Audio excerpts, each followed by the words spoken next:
ये भारतीय जनता पार्टी जब जनता से हार जाती है तब इलेक्शन कमीशन से मिलकर के साजिश व षड्यंत्र करती है। इसीलिए एसआईआर नहीं था, एनआरसी था। एसआईआर कम, एनआरसी ज्यादा, वोट जोड़ने की एक्सरसाइज कम, वोट तोड़ने की एक्सरसाइज ज्यादा। सियासत में वैसे खिलाफत तो आम है, लेकिन जब यह खिलाफत हताशा और निराशा की कुंठा में तब्दील हो जाए तो सियासत सही और गलत में फर्क भूल जाती है। टाइमिंग सिर्फ खेल में ही नहीं, सियासत में भी होती है। समय रहते अगर मुद्दों को पकड़ा भी जाता है तो मुद्दे को छोड़ना भी आना चाहिए। अगर ये ना हो तो जनता के साथ तालमेल बिगड़ जाता है। अब अभी देश के 5 राज्यों में चुनाव चल रहे हैं और एसआईआर की प्रक्रिया को विपक्ष ने तोड़ मरोड़ कर बड़ा बनाने का भरसक प्रयास किया, पर निष्कर्ष कोई नहीं निकला। लेकिन अखिलेश यादव अभी भी इसमें अपनी सियासत का स्कोप देख रहे हैं। बंगाल चुनाव से पहले विपक्ष ने बिहार के चुनाव में भी एसआईआर को बड़ा मुद्दा बनाने की कोशिश की थी, लेकिन जनता ने बदले में बहुमत एनडीए की झोली में डाल दिया और अब बंगाल चुनाव में विपक्ष फिर से वही प्रयोग कर रहा है, जिसकी वास्तविकता सियासी बयानबाजी से अलग है। खुद चुनाव आयोग विपक्ष के ऐसे आरोपों का जवाब कई बार दे चुका है, लेकिन विपक्ष अभी अपने आरोपों पर आमदा है, लिहाजा पलटवार बीजेपी की तरफ से भी आया है।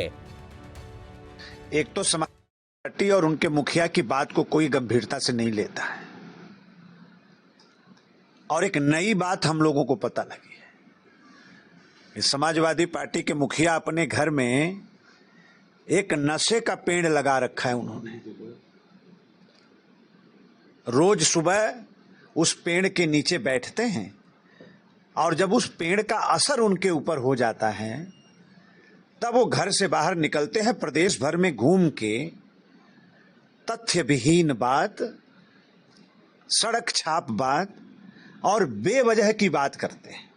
मैं समझता हूँ इस तरह के आरोप आए दिन में लगाते रहते हैं, लेकिन जनता उनके कार्यकाल को 12-17 कार्यकाल भूली नहीं है। उत्तर प्रदेश का जंगल राज भूली नहीं है, उत्तर प्रदेश में किए गए जुल्म जातीय अत्याचार भूले नहीं है। इसलिए बिहार में जो हुआ है कि लालू जी के बेटे को 20 साल बाद भी जनादेश वहां की जनता ने दिया, यहाँ तो 10 ही साल पूरे होंगे। अखिलेश जी निश्चिंत रहे कि उत्तर प्रदेश की जनता उन्हें किसी भी दशा में माफ करने वाली नहीं है, क्योंकि 12 से 17 तक उत्तर प्रदेश के लोगों ने उन्हें झेला है। सियासत में मुद्दों को तोड़ मरोड़ कर अपने फायदे के लिए पेश करना अक्सर देखा गया है, लेकिन जब जनता इससे गुमराह होने लगती है तो ये सियासी मर्यादा की सीमा को लांघने वाला माना जाता है। ऐसा ही कुछ अब एसआईआर और एनआरसी के मुद्दे पर हो रहा है। अखिलेश यादव जिसे एक बता रहे हैं, वास्तव में वो एसआईआर और एनआरसी 2 अलग अलग मुद्दे हैं। ये कहीं से भी एक दूसरे से नहीं जुड़े। चलिए आपको विस्तार से समझाते हैं। सरल शब्दों में कहे तो ये मतदाता सूची की गहन सफाई है, जबकि एनआरसी को आसान शब्दों में कहें तो ये भारत के सभी वैध नागरिकों की एक आधिकारिक सूची है। एसआईआर का मकसद जिनकी मृत्यु हो चुकी है या शिफ्टेड वोटर्स के नामों को हटाया जाना है ताकि फर्जी वोटिंग न हो सके, जबकि एनआरसी का मुख्य मकसद अवैध घुसपैठियों की पहचान करना है। इसका लक्ष्य वोटर लिस्ट एकदम सही हो, उसमें नाम, पिता का नाम, उम्र या पते में कोई गलती ना हो। वहीं एनआरसी का लक्ष्य है भारत के वैध नागरिकों और विदेशियों जो अवैध रूप से भारत में रह रहे हैं के बीच अंतर साफ करना। इस लिस्ट से बाहर होने पर आप वोट नहीं दे पाएंगे, लेकिन नागरिकता बनी रहेगी।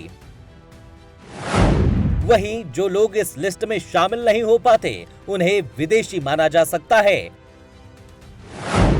मुख्य रूप से वर्तमान पते का सबूत चाहिए। इसमें वंशावली, पूर्वजों का सबूत देना होता है। ये चुनाव आयोग यानी इलेक्शन कमीशन द्वारा कराया जाता है।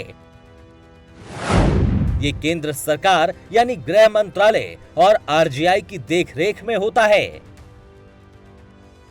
साफ शब्दों में कहें तो एसआईआर का मकसद ये सुनिश्चित करना है कि कोई भी पात्र मतदाता छूटे नहीं और कोई भी अपात्र मतदाता सूची में ना रहे, जबकि एनआरसी वो प्रक्रिया है जिससे सरकार ये तय करती है कि देश का असली नागरिक कौन है और कौन बाहरी है। लेकिन इसके बावजूद विपक्ष इसे तोड़ मरोड़ कर पेश करने में कोई कसर नहीं छोड़ रहा है।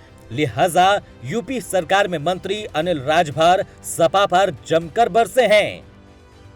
सत्ता हाथ से चली गई तो आज फ्रस्ट्रेशन की पराकाष्ठा समाजवादी पार्टी के लोगों ने पार कर दिया है। अब समाजवादी पार्टी भी राष्ट्र प्रेम की बात करे, सोचिए कितने आश्चर्य की बात है। देश की बात करे, क्या उत्तर प्रदेश भूल गया?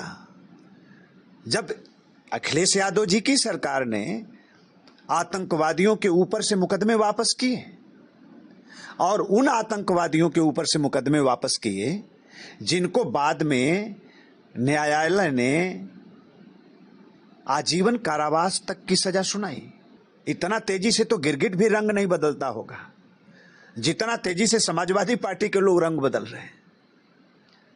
लड़कियों से गलती हो जाती है, वो चर्चित बयान क्या भूला है क्या? जब जब इनकी सरकारें बनी, आज पीडीए की बात करते हैं, जब जब सरकार बनी है तब तब पिछड़े और अति पिछड़ों के हक अधिकार पर सबसे ज्यादा डाका डालने का काम इन लोगों ने किया। दलितों को सबसे ज्यादा अपमानित करने का इन लोगों ने काम किया है। विकास और समाजवादी पार्टी के बीच में तो हमेशा से 36 का आंकड़ा रहा है। सियासत में गलतियों से सबक ही सत्ता की सीढ़ी बनती है, लेकिन अखिलेश के बयान के बाद लगता नहीं है कि सबक के बारे में सोचा भी जा रहा है और बिहार इसका सबसे बड़ा उदाहरण है। खैर, ऐसे बयानों का जमीन पर क्या कोई असर होगा या फिर नहीं, ये बंगाल चुनाव के नतीजों के बाद ही पता चलेगा। Bureau report, prime news.